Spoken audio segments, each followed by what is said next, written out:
Matt Hickman, editor of Wakeboarding Magazine, and I'm out here today with CWB Pro rider Zane Schwenk, and we're checking out the new CWB Ride Wake Surf board. Zane, why don't you tell me a little bit about what types of boats you can wake surf behind and what conditions are best? Well, first off, you never want to ride behind an outboard, an inboard outboard, a stern drive, or a jet drive. You really need an inboard boat for this. Most inboard boats will create a great surf wave just by putting a fat sack on the side of the wave that you want to ride on, or getting a bunch of buddies out there. And then you ride between 9 and 13 miles an hour in a big circle. One side of the wake is going to be a little bit better, so you just ride in a big circle and you'll get a great wake. That's killer, man. Tell me a little bit about what type of a rope or rope length you use, and what's some safety issues concerning that. Well, I use a Proline Deluxe weave rope. Reason being, I don't have a handle back there in case I fall. I don't want to be catching up in the handle.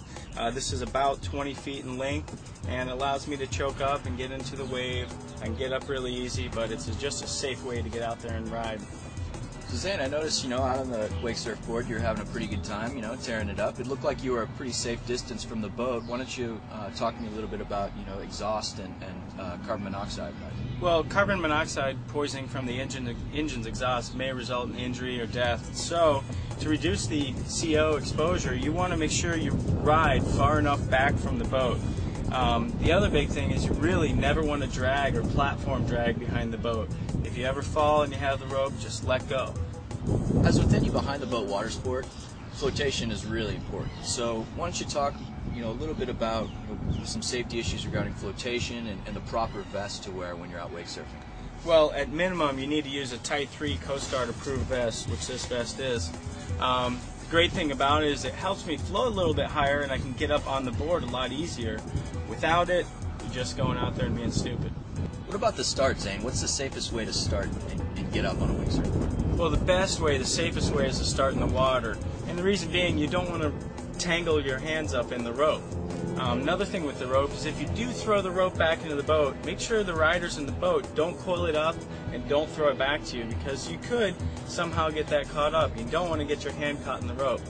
Another couple things that you really need to watch out for are shallow water, docks, pilings, other boats, jet skis. All that stuff can be out there, so really keep your eyes open to the situation on the water.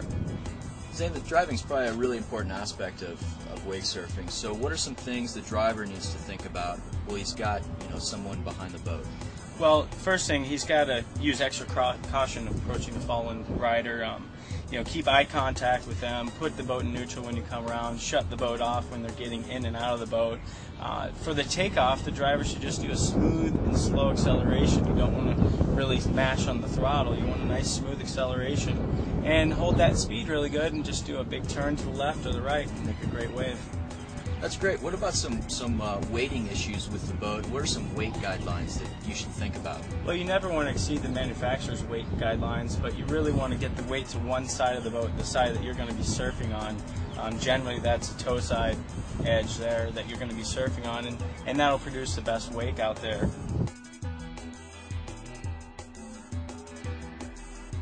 Start with a board floating flat on the water, perpendicular to the boat, on the side of the boat you intend on surfing.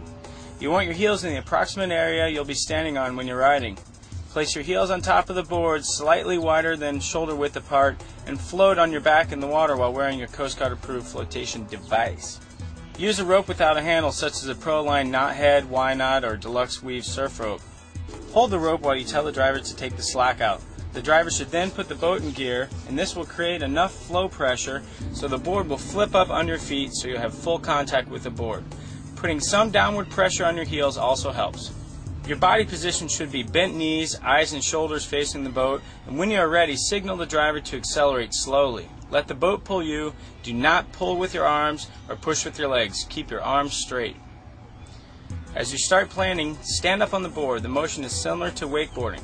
The board's fins will straighten the board right out for you. Keep your knees slightly bent and locate a neutral point on the board. You're now wake surfing. As you surf, keep your feet pointed towards the wake. Slightly wider than shoulder width apart, putting a weight on your front foot will make the board accelerate towards the boat. Putting a weight on the back foot will slow you down. As you get the feel for surfing, you'll find the sweet spot in the wave. Then you can start cutting left and right and leaning front and back. Once you feel comfortable, Surfing without the rope is no problem. Gently toss it to the other side of the wake or to someone in the boat.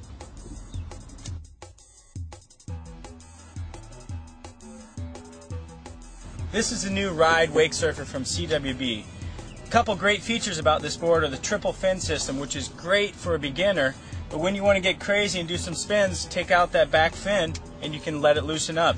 Or you can put that back fin in and get rid of the two side fins, and you have a great spinning board. Another great feature are these grooves. They lock you into the wave, they help you stay with the wave, and they keep you on top of the water. Another feature is this tip fin. If you do a 180, you can lock in and ride this board switch down the wave. Now the board's got a very low rocker design, which allows it to be very fast on any size wave. Top that off with a really comfortable EVA deck, you got a great board. The EVA top deck incorporates a nice kick pad, gives you a lot more control on your heel side and toe side cuts. Another great feature about this board is the tip protector. The tip protector protects the board's tip against drops and dings. My favorite way to ride this board is with two fins in the back. It gives me a little bit of control, but I can still spin threes and just have a really loose time out there. But when I need the extra control, I can still get it out of these two fins.